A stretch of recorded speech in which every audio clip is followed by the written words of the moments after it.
And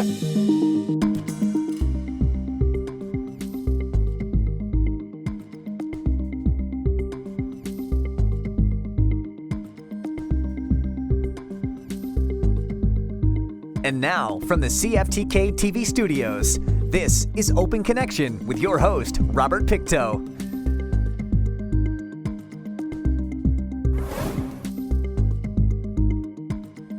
Welcome to Open Connection. I'm your host, Robert Pictou. Since 1938, BC Cancer has seen and driven many changes in cancer care, knowledge translation, and research. On today's Open Connection, Dr. Lucia Nappi shares her leading-edge research on testicular cancer. I'm originally from Italy, so I was born there and raised there, and came to Vancouver when I was 30. So I decided to move here to do my postdoctoral fellowship at the Vancouver Prostate Center. So I'm a medical oncologist. I was trained there, but I have also a PhD in molecular oncology, so I'm a clinician scientist. I do see patients with cancer, mainly genitourinary cancer, but I also have my own research lab now here at the Vancouver Prostate Center. So when I first came here, I came for a postdoctoral fellowship. So I worked in the lab for the first 2 years. And then I started to do a clinical fellowship here at the BC Cancer Agency. I worked with Christian Kohlmannsberger, who is a very well-known testis cancer medical oncologist. And we started to do these amazing projects together on testicular cancer. So my focus actually in terms of research is on testis cancer and on prostate cancer. And in testicular cancer, we are the leading institution for an international clinical trial. And this trial is open in Canada, across the country, and in the United States, and is recruiting patients with testicular cancer at early stage to validate a biomarker, so a very small microRNA that's secreted by testicular cancer cells in the blood. And what we want to do with this trial is to validate this very small microRNA to actually have that for diagnosis of early testicular cancer, prediction of relapse in patients with stage 1. And ideally, what we envision is that we can completely substitute CT scan, the regular lab works, with this blood test, if our study is going to be positive. So if it will demonstrate what we think, that this microRNA is very sensitive and specific to predict a germ cell tumor. So this is our main project, and Vancouver, BC Cancer, and us are the leading people for this kind of project. So you would think it's not a big deal, but it is because for so many reasons. The first thing is that testis cancer is not very common. So it's an uncommon kind of cancer. So it's very hard to actually design these kind of studies in a cancer that's not very common. That's why you need a lot of people, you need international studies, and Canada and US together, because we are working together, we are actually getting that. The second reason why it's not very easy to do this kind of research in testicular cancer is that there are not a lot of money for testis cancer in terms of research. And this is because our patients population is usually young men. So they're not really in their more fruitful, I think, years of their life compared to other cancer, for example, prostate cancer, where the people are usually elderly, so they have the financial mean usually also to donate, right? So we don't have that for testicular cancer. So we don't have a lot of money for research.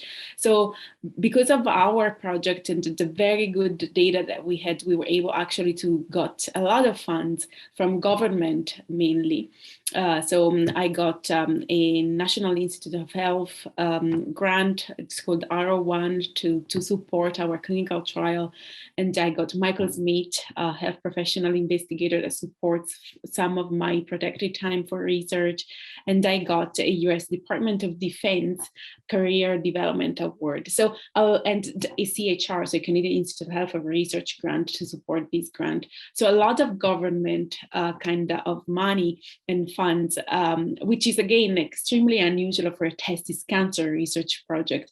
So to give you an idea, we haven't had any big international trial testis cancer for 20 years probably. So this is the first one, just because it's a very curable tumor also, so likely for our patients.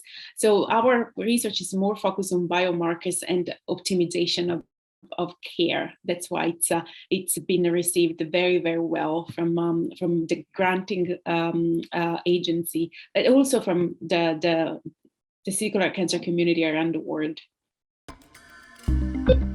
Open Connection will be right back after these messages. And now, from the CFTK-TV studios, this is Open Connection with your host, Robert Pictou. Thank you for staying with us. In 1955, BC Cancer launched a cervical cancer screening program, the first in the world. Since the launch of the program, it has successfully reduced cervical cancer rates by 70%. Let us return to the conversation as Dr. Lucia Nappi shares how cancer research led her to move to Canada. When I was in Italy, I already started to take care of patients with testicular cancer with my previous supervisor, and I was part of the Italian germ cell study group, which I'm still in contact with. We are working on some projects together. So I loved treating patients with testicular cancer. Then I decided to move to Vancouver to do my postdoctoral fellowship, and the Vancouver Prostate Center was a very good place because there is a very strong translational research program. So for me, being a physician and then scientist was perfect. And there were the people in testis cancer and prostate cancer who actually have been and are contributing to the field in terms of research. So I decided to focus on these two areas, and in testis cancer specifically because I found it extremely fascinating. It's one of the very few exceptions in oncology where we can cure our patients. So understanding why that's the case, and also helping to target our treatment, so personalize our treatment only to the patients who really need it, avoiding over-treatment or under-treatment. It's one of, I think, the most exciting and unanswered unmet need in this kind of field. What are some of the things that you're doing to overcome those barriers to get those patients who actually need help the help that they need? This is the April and the awareness month for testicular cancer is one of the best way to reach our target, to reach all these young men out there who may have testicular cancer but do not know yet, and also to create awareness, to educate our young patients population about this form of cancer that is extremely curable again. So this kind of an initiative is extremely valuable. It's extremely important. Also because most of our patients, when they walk into our clinic, so usually they have already been diagnosed with testicular cancer, asking them whether they were aware of this kind of cancer, none of them were. So most of our young men, they usually are not very focused on their health to begin with because they are young, right? They feel strong, so creating awareness about the existence of this cancer, I think it's the first step to have them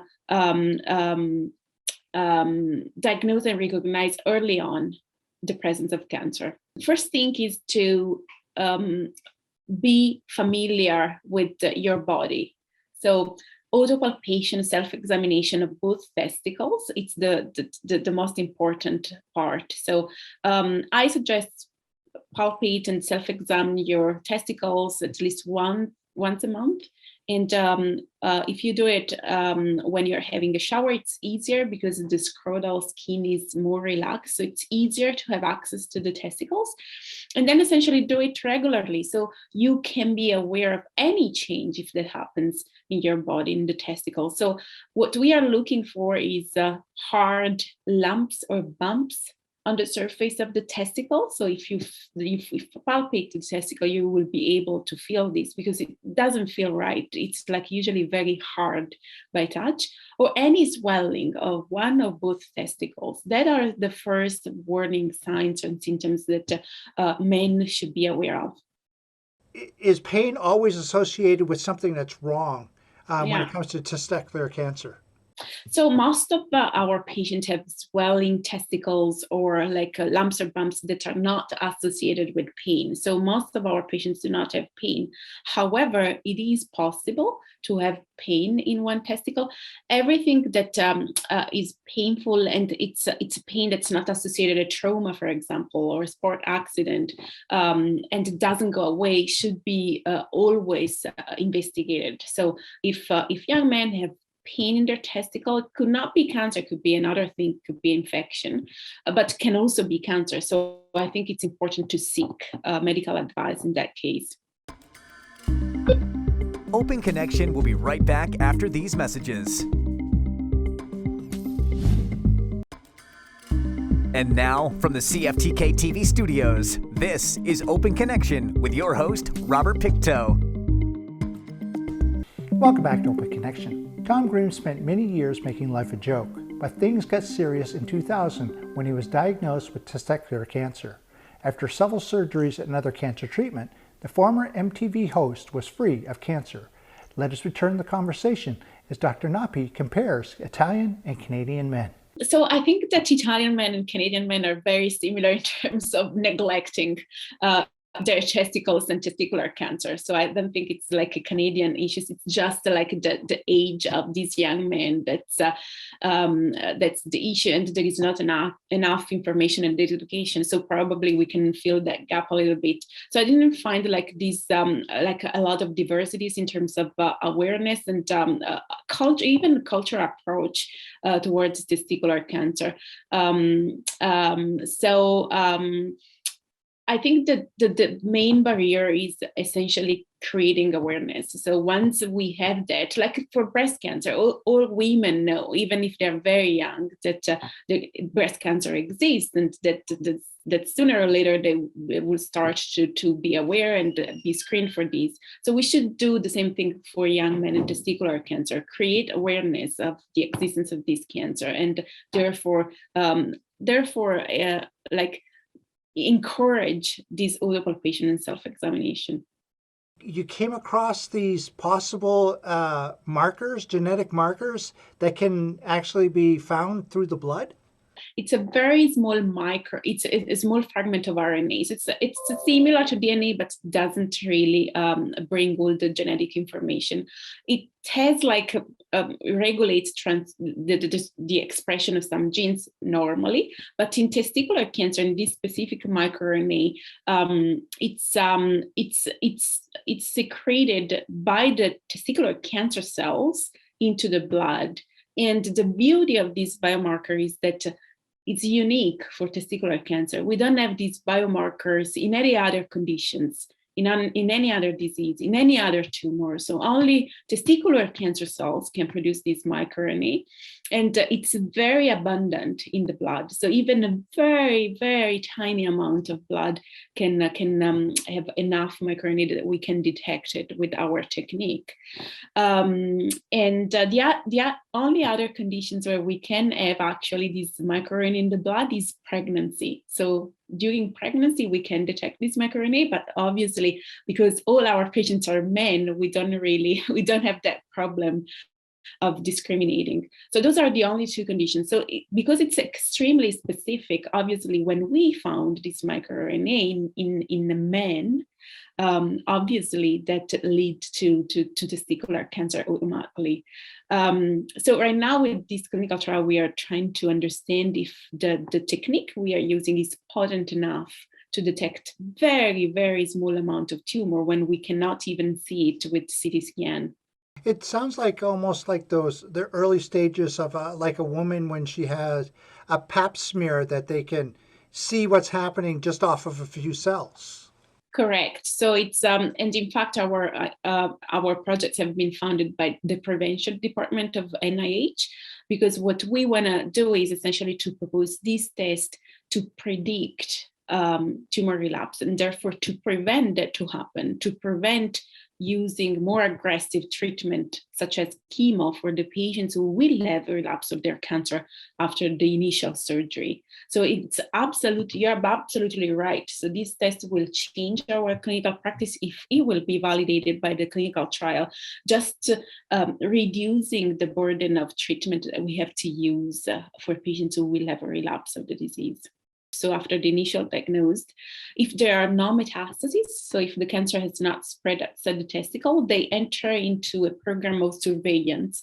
So they are checked regularly with blood works and with CT scan for up like usually 5 years, but the risk of the cancer coming back is highest during the first 2 to 3 years. So our follow-up is more intense during the first 2 to 3 years, and then becomes looser as the risk of relapse is reduced. So with this test, again, I don't have the data yet, we are doing the trial, but if the trial will be positive, with this test will essentially do lab works instead of this very intense follow-up that include MRI or CT scan. So lab tests for this microRNA to follow up the patients. And when the microRNA, and if the microRNA becomes positive, we can at that point, even if we don't see the cancer with the CT scan, for example, we could decide what's the best treatment option. And because the cancer is so small that cannot be seen, probably we can get rid of chemotherapy. So if we can do surgery, for example, for these patients,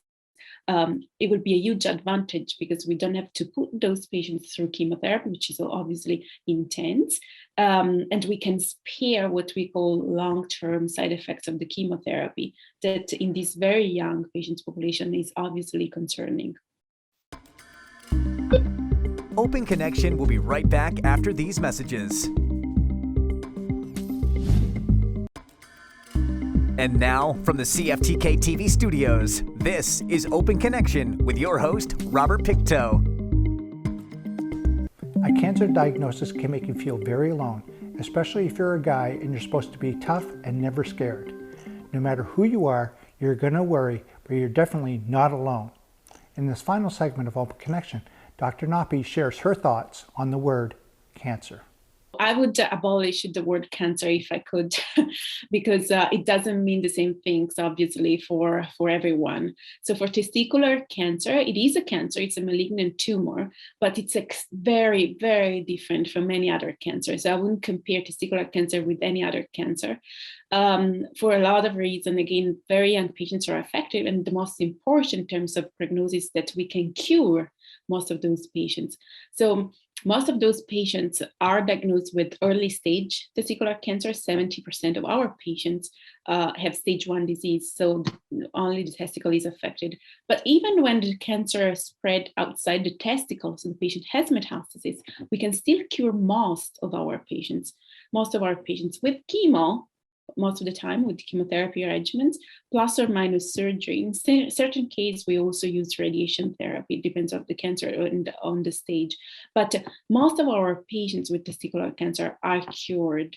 So it's absolutely not a death sentence. You mentioned that there were several organizations that help with those costs. You know, because some people go, well, why is research so expensive? In order to support a research program like our research program with these very exciting new biomarkers that can ultimately improve the quality of life of our patients, we need money, right? Research is very expensive because everything that's related to research has to be done in a very meticulous way. So we have to follow a certain procedure. We have to validate our results several times. The cost for the reagents in the labs are expensive, and the cost for the facility, the cost for the personnel is a huge burden. So altogether, it obviously it increased like the cost for doing research. And even if, for example, in our case, we don't use like a very complicated technique, so it's quite easy. So we can essentially do this kind of research program with not a very, very high budget. But for research in general, especially when we try to validate new methodology, obviously that is associated with a very high cost because it's not really accessible. So when the technique is new, it's not really accessible. So everything associated with that is more costly. So that's why research is usually like costly, and we need money to support this kind of research. I think that I got a lot of support and enthusiasm when I started to work on this project from my colleagues. And as I mentioned, the granting agency that I have funded this work are mainly government funds. And the Michael Smith Foundation has supported this grant. So it's a British Columbia kind of funding agency. And then the Canadian Institute of Health and Research. So it's essentially tax dollars, which is supporting this kind of project. And then from the United States, so we got the National Institute of Health grant because the study is done in Canada and in the United States. So it was a huge recognition because they don't usually get money outside the US, but they did in this case because they believe in the project, obviously, and we are doing a very good job as Canadians and Canadian institution in leading these projects. So it was, it's a huge recognition. It doesn't happen that often. The fact that happened for testis cancer, it's even more unusual.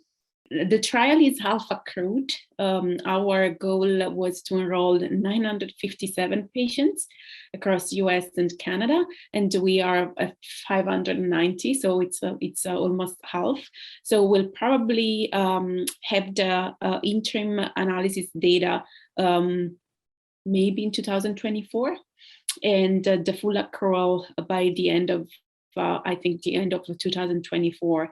So if the trial is positive, the clinical study is positive, we hope to have the test available like probably in, I would say, 3-4 years, and a live lab. So it's like other kind of blood test. So you can go to the live lab and get your test done. What you're doing is actually something very serious and something that we need to do. Does that make you feel like good to go to work that day? That makes a huge difference. So because it's not just the recognition of the people you work with very close, like obviously that's extremely important, it's necessary. But when your research program extend outside the country where you're in, and it's recognized everywhere, and everyone is so excited, it's another level. It's a different level of excitement. And obviously that motivates you, right, to move forward.